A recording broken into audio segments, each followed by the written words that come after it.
네, 안녕하세요. 오늘 저희는 한 분의 아주 개인적인 편지를 좀 깊이 들여다보려고 합니다.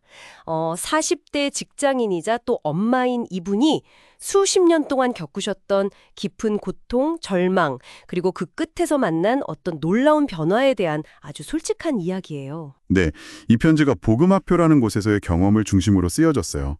편지에 보면 이분이 정신적으로나 육체적으로나 질병도 많으셨고 관계도 깨지고 또 신앙적으로도 답을 찾지 못해서 굉장히 힘드셨다고 하는데요. 그렇죠. 여러 전문가나 방법을 찾아 헤맸지만 해결되지 않았던 그런 문제들이 어떻게 변화되었는지 그 과정을 좀 따라가 보려고 합니다. 혹시 비슷한 고민이 있으시다면 오늘 이야기가 좀 특별하게 다가올 수도 있을 것 같아요. 네. 자, 그럼 편지 속으로 한번 들어가 볼까요? 편지 주인공은요, 10대 시절부터 시작된 우울증, 불안증, 불면증 때문에 수십 년간 정신과약 또 수면제에 의존하셨다고 해요. 아휴, 정말 오래되셨네요. 네, 몸은 뭐 스스로 종합병원이라고 표현하실 정도로 관절염, 두통, 심지어 뇌혈관 기형 같은 질병도 있으셨고 원인 불명의 하열 때문에 수술 진단까지 받으셨다고 적혀 있더라고요. 아, 몸뿐만 아니라 정신적으로도 많이 힘드셨던 것 같아요. 극도로 예민하고 짜증이 나서 사람들 만나는 것 자체가 고통스러웠다고 하죠. 네, 남편하고는 대화가 거의 단절됐었고 시댁과는 14년 동안 갈등이 있었고 자녀 양육 문제, 직장 스트레스 이런 게 다 겹치니까 삶이 정말 끝없는 노역 같다고 고백하세요. 하나님을 믿는다고는 하셨지만 그 신앙이 실제 삶과는 너무 동떨어져 있어서 죄책감하고 무력감만 남았다고 하고요. 이런 문제들을 어떻게든 해결해 보려고 정말 오랫동안 애쓰셨다고 하는데요. 수십 년간 정신과 치료를 받으셨는데 약은 오히려 계속 늘어만 갔고 그렇죠. 그러다 결국 의사 선생님한테서 이건 의리학의 한계인 것 같다 이런 말까지 들으셨다고 하니까 정말 절망감이 컸을 것 같아요. 네.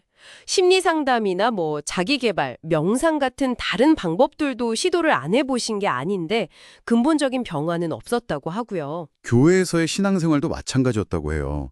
뭔가 더 노력해야 한다, 더 잘해야 한다는 그런 율법적인 부담감만 커지고 정작 그 고통 자체를 해결해 주지는 못했다고 하더라고요. 그니까 문제의 겉모습만 계속 다루는 느낌이었던 거네요. 근본적인 해결은 안 되고. 네, 맞아요. 그러다가 이제 담임 목사님 추천이랑 주변 분들 간증을 통해서 복음학교라는 곳을 알게 되신 거예요. 근데 처음에는 망설임이 엄청 크셨대요. 아니, 이게 과연 효과가 있을까?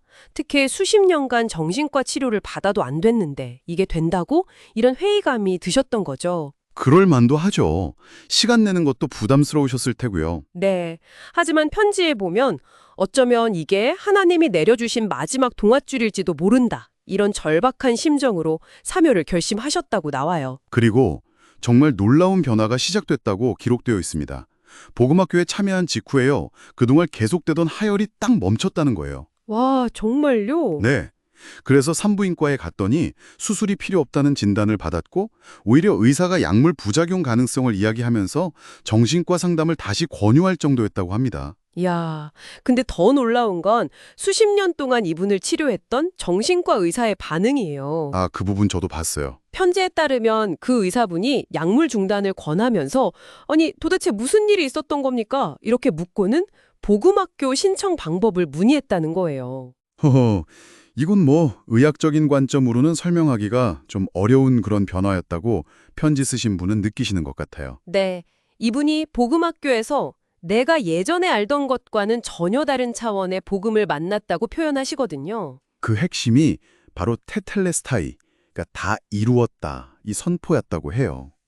예수님이 십자가에서 모든 문제를 이미 다 끝내셨다는 거죠. 아, 그리고 또 하나는 나는 예수 생명으로 다시 태어난 새로운 존재다. 이 정체성을 회복한 거고요. 맞아요. 어떤 행동을 잘 해야 가치가 있는 게 아니라 그냥 존재 자체, 그게 중요하다는 걸 깨달으신 거죠.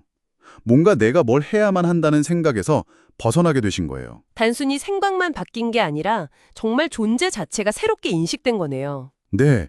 그리고 편지를 보면 이런 내면의 변화가 삶 전체로 확 퍼져나갔다고 적혀 있어요. 마음속에 있던 불안이나 우울, 짜증 같은 게 사라지고 정서적으로 안정을 찾으셨다고 하고요. 관계 회복 이야기도 놀랍던데요. 그렇죠. 놀랍게도 복음을 직접 듣지 않은 시어머니의 태도가 변하고 시댁으로부턴 정신적으로 독립해서 진정한 자유를 얻게 되셨다고 해요. 남편이나 자녀와의 관계도 회복되기 시작했고요. 이게 가능한가요? 본인이 변했는데 주변까지? 편지 작성자는 이것이 단순히 문제의 증상만 다룬 게 아니라 그 너머에 있는 어떤 영적인 뿌리와 존재 자체를 다루었기 때문에 가능했던 변화라고 해석하고 있어요. 삶의 전 영역에 걸친 변화인 거죠. 네, 오늘 저희는 한 편의 편지를 통해서 어떻게 보면 의학이나 심리학의 한계를 넘어선 것처럼 보이는 놀라운 변화를 함께 봤습니다. 네, 수십 년간의 고통이 이 복음이라는 것을 통해 해결되고 깨졌던 관계들이 회복되고 완전히 새로운 삶을 살게 되었다는 이야기였죠. 이 편지가 우리에게 좀 중요한 질문을 던지는 것 같아요. 우리가 겪는 문제들의 진짜 근본적인 원인은 어디에 있을까? 그리고 편지 속 주인공이 경험했다고 하는 이런 진정한 치유와 회복은 과연 어떻게 가능한 걸까? 그저 현상만 보는 게 아니라 그 너머의 존재를 다루는 것이 왜 중요할 수 있는지 좀 생각해 보게 되네요. 네, 이 편지의 주인공처럼 어쩌면 지금 이 방송을 듣고 계신 당신의 삶에도 예상치 못한 돌파구가 기다리고 있을지도 모릅니다. 오늘 이야기 어떻게 들으셨나요?